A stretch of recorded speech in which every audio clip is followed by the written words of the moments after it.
kukunin yung damit ni Kong Uy. Kamusta naman, Nay? Ano po yung damit na yon? Na dati pa? Dati. Ay, matagal niyo na pong sinusuportahan si Kong Uy. Boyfriend talaga yan. Ah, boyfriend niyo si Kong Uy. Una pa lang takbo niya. Talaga, Joey Uy. Bakit niyo napugustuhan si Kong Joey Uy? Mabait ko.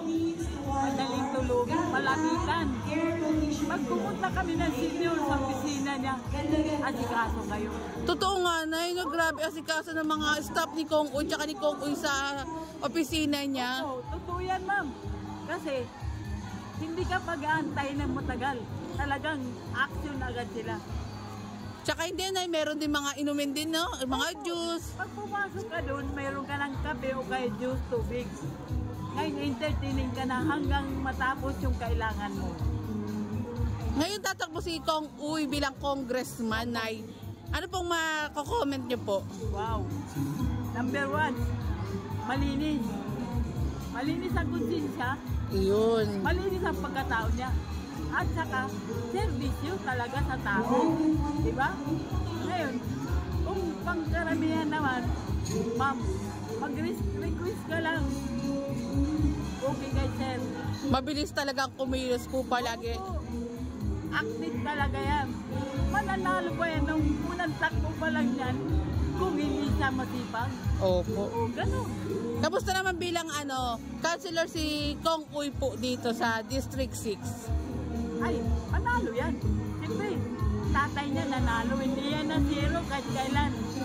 Pagkatapos ng eleksyon, nag-iikot na agad yan para ipaalam na panalo siya agad. O, di ba, ma'am? Eh, ma'am, masasabi niyo po kay Councilor Christian Uy na tumatakbong councilor po dito. Ay, mabait yan, batang yan. Like father, like son. Like father, like son. Ganun po. Yan, bata pa yan. Marami pang aanihin yan. Pero sir congressman, still yan talaga siya. Tapat sa serbisyo. Opo. Totoo yan yung sinabi niya sa damit. Kaya kukunin ko yung damit para malaman nila, I love Joey Uy. Ayun, hintayin namin, Nay. Salamat po. Okay, salamat. Anong pangalan niyo po, Nay? Ruth Dazo. Ruth Dazo. Salamat po. Kapag nagkukwentuhan po tayo, Nay, nabagit niyo si Yorme Isko Moreno. Namimiss niyo na ba si Yorme? Yes, naman. Boyfriend ko talagpa yan. Si Yorme din, boyfriend mo din? At sila, ma'am, boyfriend ko yan kasi Kanina, ang nila, ang babango pa. kanina boyfriend ni nanay si Kong Joey. Ngayon si Yorme ang boyfriend ni nanay. Talaga si Yorme. Kasi senior ako, ma'am. Diba? Opo. Hindi kami kinutong. Yes po. Lahat busog kami. May senior pa kami. Ganas. Opo, ensure. Sure, yun ang kailangan talaga matanda at saka gamot. Kaya pag nakita ko si Sir, talagang papakita ko sa kanya, natutuwa tayong mga Sumusuporta as senior. basta senior, ma'am. Kahit sino tanongin mo dyan, Yorme talaga. Siyempre, Hindi kami ginuto. Talagang inano yan bilang ama ng lugar na yan. hindi kayo pinabayaan. At saka, ma'am, ang bilis ng suporta niya nung pandemic. Oh yes, Nay. Kami ginuto. Monthly. Suportahan. Opo.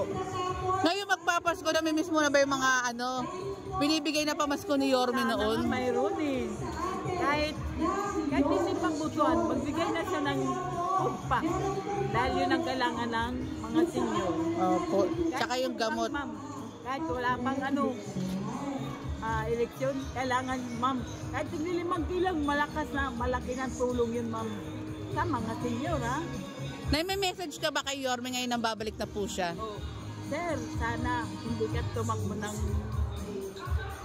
president, no? Sana ngayon, babalik kayo ng Maynila. Sir, kailangan ka ng taong bayan.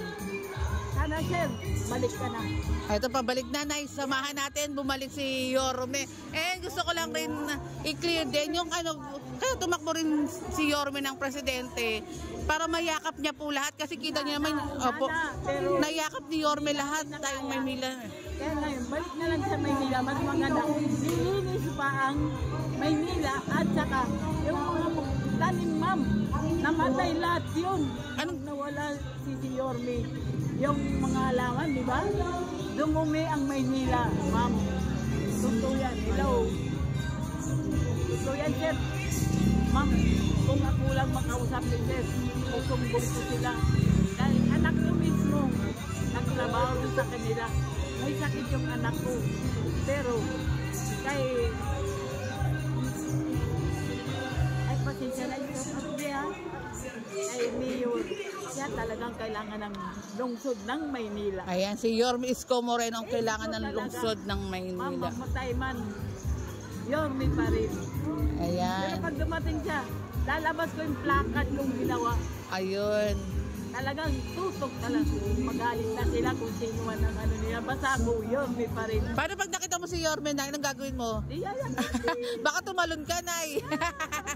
Hindi lang, basta dala ko yung ano ko, placard ko para sa kanya. Apo. Kahit malabo mga mata ko, siguro niliwanag pag andyan na siya. Kaya nga, napakabait kasi ni Yorme, no, Nay? Sobrang bait. Hindi lang siya gwapo, mabait pa. Opo. At kayong mga senior, mahal na mahal niya. Salamat, Nanay. Hello, sir. Ma'am. Ay, ayan na si, ano, Sir, yung Councilor Lou Veloso. Hello, Councilor. Good morning po. itong mga mahirap na kikot, sir. Walang mahirap. And ito na, nakita na ni Nanay si Kong Joey Uy. Meron na po, kumain lang po sa Purado. Mama, dito na. Malabo may mga tao kung magpapakulay pa. Gupit. Pwede na yata yan. Huwag naman, sir. Kukunin ko yung t-shirt para malaman nyo yung support na gusto nyo. Then number 1, no muna pa.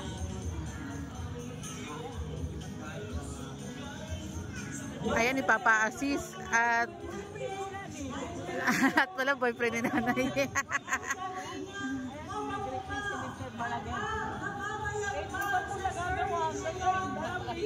Ito po yung in-interview kanina ni Busita, si Nanay. Yun na open share.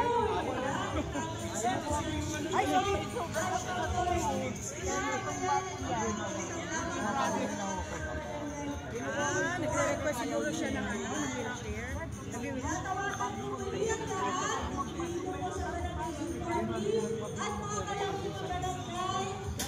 Ayan, no, imagine mo, kakausap lang ni Nanay, ibibigay agad ni Kong Uy.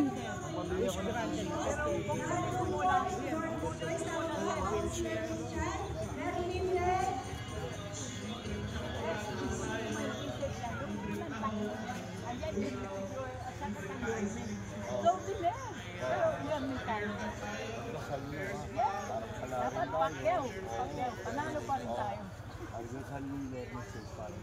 Yes, talaga naman, sir. Nagutom ang Maynila. Lalo na yung mga senior, walang gamot, walang bata. Ay, babalik po yun. Yes, tama yun po. Tayo, pag sinalo ka ng Hindi kayo rin dyan, sir. Dahil magandang lalaki na, mabait pa. Ang senior pa yung trabaho. Di ba? Sir, pag pumunta ka opisina, nagpupunta pa kayo, no?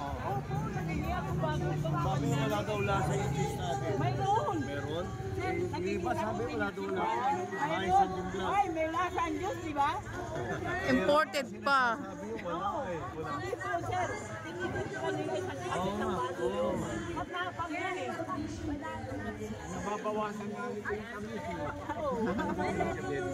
Wala naman po. Ay, natutuwa ang ating mga senior, oh, nakita si Kong Joey Uy.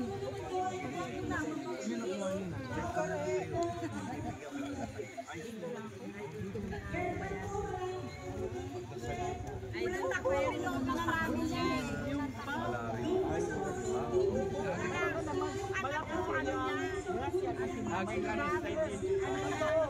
Tama niya yung bumalik na ito. Kung wala kalusugan at nasungkit natin. Basta si Sir, ano, yung dating chairman namin, Sir Balaguer. Number 1 yan.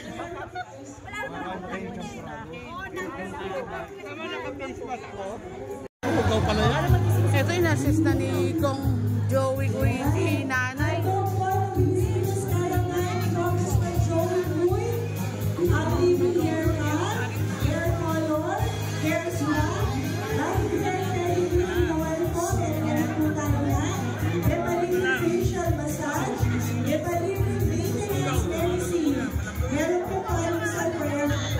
nagmamadali, pinaupo na ni Kong si nanay sa wheelchair para hindi na rin po siya maglakad. Yan po, ang bilis ilan na naman ito ay ang sa atin ni Congressman Joey